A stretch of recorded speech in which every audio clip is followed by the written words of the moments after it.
With Logitech pulling the plug on their Harmony universal remote controls, home theater enthusiasts like myself are chomping at the bit to find a solid replacement. The Super Remote from BestJoy has the potential to fill the gap that Harmony is leaving behind, but there's one major issue that's holding it back. For many years, in order to turn on my home theater, I had to fumble through a multitude of remotes, press several different buttons from each to get everything ready before I watched a movie. Now, I knew what buttons needed to be pressed, but this was not the case for the rest of my family. Universal remotes came along and made it possible to create macros. Now, simply put, macros are a series of commands that happen with the press of one button on your remote. Now, for example, you can create a button called Watch TV on your remote, and your TV or your projector turns on, the correct HDMI input is selected, your AVR turns on, and the input is set to, say, NVIDIA Shield, your window shades begin to lower, your AC turns down a few degrees, and your lights fade to off. Now, once you're finished watching TV, simply press the off button, and that'll turn off all your equipment. Adjust your AC back to normal, raise your shades, and turn your lights back on. Needless to say, I'm a huge fan of universal remotes that help simplify the use of my home theater for my entire family. Now, I've been using the Super Remote from BestJoy for the past few months and want to share my experience with you so that you can decide if it's a good fit for your home theater setup. The Super Remote comes in a well-designed package.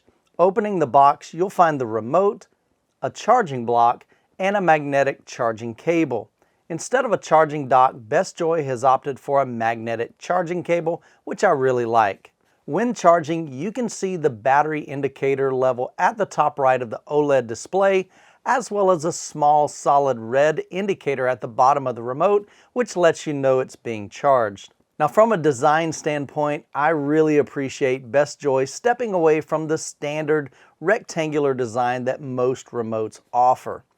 This new remote looks sleek, it's ergonomic and very modern, and it also feels quite balanced in my hand. Now, with its taper design, even in the dark, you always know which end is up.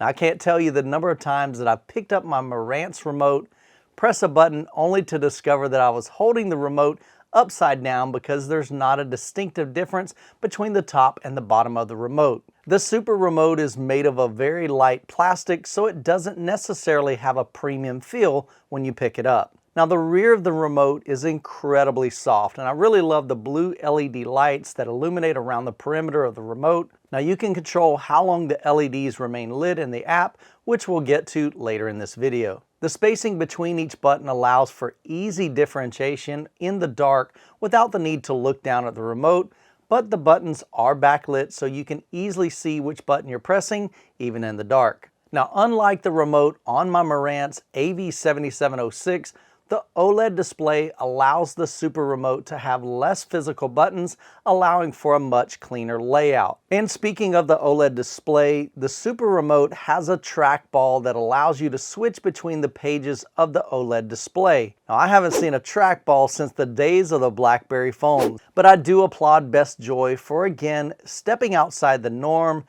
trying something new, but I personally would rather pay a bit more and have a larger touchscreen. Now, if we take a close look at the remote, I have an activities page that they refer to as compound. And we've got a watch disc and a TV watch, even though I have it set to watch TV in the app. If I slide the trackball to the left or to the right, I can cycle through each individual component of my home theater and the compound or activities page. The Super Remote has performed very well during the time that I've been using it without any major hiccups and really no bugs that I've run into controlling my devices. Now, with that said, I do feel their app needs a lot of work, so let's go ahead and take a look. So here we are inside the iClick app. So down at the bottom, you can see we've got a tab for Device, Help, iHome, Fun, and Me. And then right on this home page, well, really it's not the home page, it's the device page, we've got 1, 2, 3, and 4. So let's look at each one of those individually. First thing you need to do is pair the remote with the app, and I was able to do that very simply. So that was a pretty simple process there. If I want to adjust any of the settings of the remote, I can click on the option that says Enter. So again, this is a little confusing because you've got the blue bar above that says bind super remote and a little right arrow. That's clickable, but then the option underneath it that says enter is also clickable. So I'm going to click on the enter button. You can see I've got the super remote here and we have two options. We've got settings, so if I click that, here's where you can update the firmware, you can adjust the transmission rate, and right now it's wanting me to lift up the remote so that it can connect. There we go. So I just had to lift up the remote control. So down here at the bottom, you can see some other options that we have control of, such as the mouse speed. We've got power saving modes. You can adjust the trackball. So right now, the trackball, if I just move it left and right, it's going to adjust the pages. You can turn this option on so that you have to press the trackball down to kind of unlock that. So I prefer to leave that off. We have other options here, such as turning on and off the backlight, as well as your language settings, wake up sensitivity, and some other options here. So I'm going to click back, and then we've got two other options here. We've got the left button here says disconnect, so we don't want to do that. The right button allows us to adjust some of the settings here. So right now I've already got some of these items in here. So I've got my JVC projector, I've got my Marantz AV7706 processor, my Pioneer 4K player, and NVIDIA Shield. And then there's an option that says compound. We'll talk about that in a little bit. That's really where your settings are. So up at the top, we've got two little circle buttons, and that allows you to adjust or add functionality to those buttons. So if I click the first button, you can see here, it shows on the remote where that button is located. And so I can click and press this top button here, and then it says, okay, what do you want that button to do? And you can either add an activity or you can add just an option. So if I scroll over to theater room, let's say, for instance, I wanted that particular button to, who knows, let's just say turn on my projector. So I could come over here to projector and then come down here to the power on option. So I'm not going to add that right now, but that just shows you where you would do that. So you can do a short press, which would be the top button, or a press and hold, which would be that bottom square. Again, the app isn't super great because some of that text is cut off and you can't really tell what it is asking you to do. Once you add those, you hit save at the bottom. If I back up, we can do the same thing with that second button right here, and it shows you where on the remote control that option is. So again, what I really like is you can add some functionality and create custom buttons within this. We could even set it to trigger an actual activity.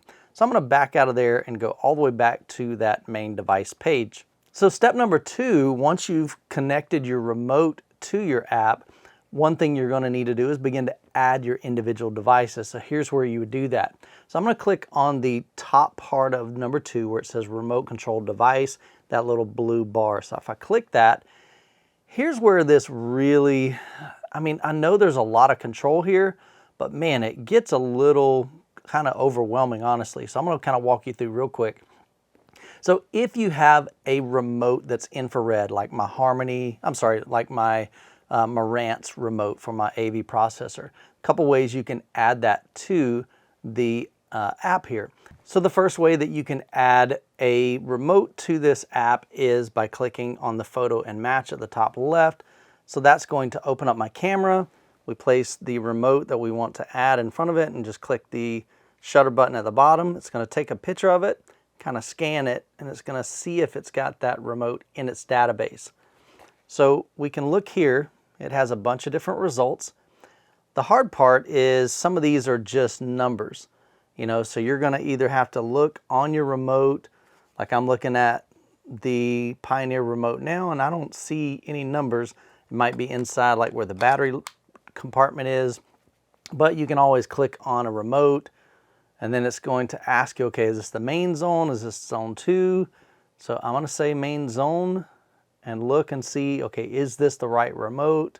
Probably isn't, but we're going to take a look. So that is not my remote. And so then you're going to have to keep going back and forth to try to make that match up. But it is pretty cool that they do have that feature. So I'm going to click back. The second option is, again, we can kind of see where it's truncated the text, so it doesn't really read well. It just says com mod. Basically, these are common brands.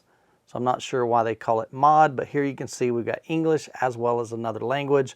But let's say if I wanted to add a JVC projector, we've got JVC right here, but unfortunately we've only got 3 options. So hopefully they'll continue to add additional models to their database.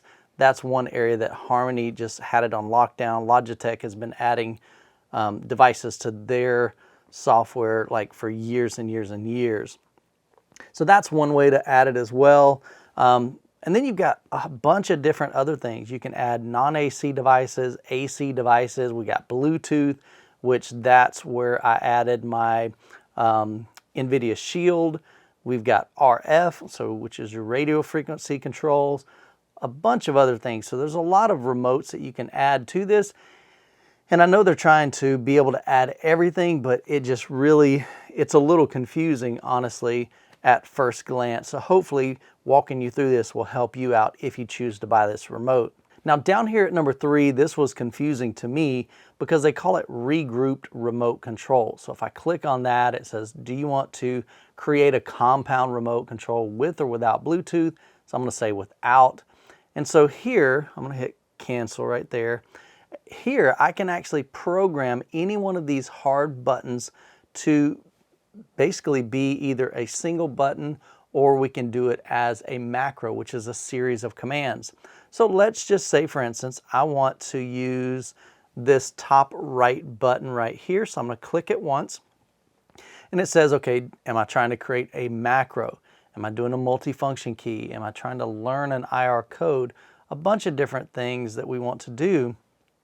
So if I wanted to, in this case, I've already got a command there. So I'm going to say, I'm going to replace this remote control key. Actually, I'll tell you what, no, we're going to go back and do a macro. So I'm going to hit macro, and then we're going to go to here, and we're going to scroll over to activities. Nope. See what I'm saying? This is like, okay, here we go. So I had to go all the way to my theater room tab, click on activity, and now I have watch TV. So I can click on watch TV. Actually, I got to give it a name. So we'll call this watch TV. So here's where it's also a little tricky, because the if I hit return, nothing happens. So I've got to literally just click on the foreign language right here, and then that gets rid of that. And then I can click confirm. So now you can see at the that button now says watch TV, and then we're going to click save at the bottom right. It says where do I want to save it to. I've created a theater room option. Have no idea what that says because it's in a different language. So I do like that option to be able to add that functionality. So we'll click save. No idea if that was an error message or if that was something that, you know, I really needed to do. So then if I click back, it says, are you sure you want to exit the current activity? Well, I thought I just saved the activity. You see what I'm saying, where it gets a little confusing on, okay, what am I supposed to do? So if I click back, I don't think it's going to be there. So if I go back in there without, see, it's gone. So that's where it's just not real user-friendly to me. And I would love for them to really spend some more time diving into this to make it as user-friendly for, I mean, I've used, you know, the Harmony Elite for many years. I've had Harmony One. They have done it very, very well in their app. It makes it really easy to add activities as well as to add different devices. And so the easier they can make it for you and me as a consumer, the more satisfied the consumer is going to be with their product. The good thing is they can continue to make these changes pretty much as often as they want, and you can just download the updated software and you've got the new features and functionality. Down at the bottom, we do have the bind a hub. So I have the hub. They sent that to me because apparently you need that in order to make activities, or what they call compound options. And so you definitely want to get that if you're wanting to be able to create those options in your remote. So down at the bottom, if I click on home, so here you can see there's an option that says living room. Up at the top right, if you click the 3 little lines, you've got GF and 1F. So I'm assuming that's ground floor and first floor.